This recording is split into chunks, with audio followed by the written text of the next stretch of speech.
လာပြီနော်နောက်တနည်းပါcustomer တယောက်ကသူ့အိမ်မှာတဲ့ထော်လက်ပတ်ပင်နေရှိတော့ဘလို့လုပ်ရမလဲဆိုတော့နီးကိုမိထားတဲ့ရောင်ကအဲ့ဒါအတွက်ဒီနီးလေးပါထပ်ပြီးတော့ပေးလိုက်ပါရရှင်အောင်မင်းညိုလိုမဲ့တမရဲ့ပြင်တော်တင်တော့တစ်ခတ်လောက်ပဲပေါ့နော်တမရတော့နှစ်ခတ်သုံးခတ်လောက်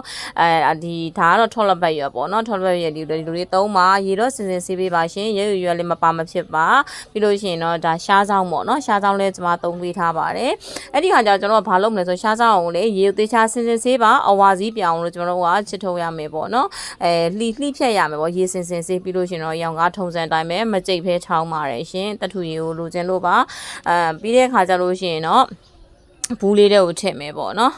ပြီးလို့ရှိရင်ကျွန်တော်တို့ကဒီခေါင်းမလျှော့ခင်နိုင်ဝက်လောက်မှာအလိုမှာသုံးမယ်ပေါ့နော်ကျွန်မပြောတဲ့ဒီနီးဒီလူငယ်တွေအတွက်လိုက်လို့ဖို့အတွက်အရန်ကိုတင်တော်တယ်နောက်တစ်ခါကျတော့အသက်ကြီးပိုင်းတွေအနေနဲ့တော့10မိနစ်15မိနစ်လောက်ပဲထားပြီးတော့ခေါင်းကိုလျှော့ပေးပါဘာလို့လဲဆိုတော့အသက်အရွယ်ကြီးလာတဲ့အခါမှာကျွန်တော်တို့ရဲ့ဒီ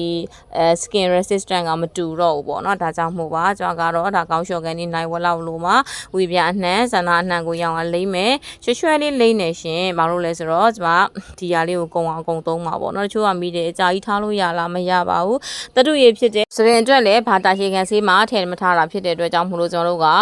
တစ်ချိန်နှစ်ချိန်သုံးစာလောက်ပဲကျွန်တော်တို့ကလုတ်တာအဆင်ပြေတယ်ပေါ့နော်ဘာလို့လဲဆိုတော့ကိုကဒီချိန်သုံးမယ်နည်းနည်းအရေးတွေပိုးတယ်ဆိုလို့ရှိရင်တော့နောက်3ရက်လောက်နေချိန်တစ်ခါသုံးဖို့အတွက်ရေကတစ်တာရောထည့်ပေးဖို့လိုတာပေါ့ရှင်အခုလုပ်ပြတဲ့နီးဒီစိုးစင်းမဟုတ်ဘူးတဘာဝအတိုင်းဟိုမှာကိုယ့်ရဲ့စပင်အယောင်လေးတွေဆူဆူလေးနဲ့နှက်မှောင်ပြီးတော့အရှိမြန်နေတဲ့နီးဖြစ်ပါတယ်ရှင်အယောင်မေးသွားတာတခုရှိတယ်ခုနကတထုရည်တဲ့ကို A3+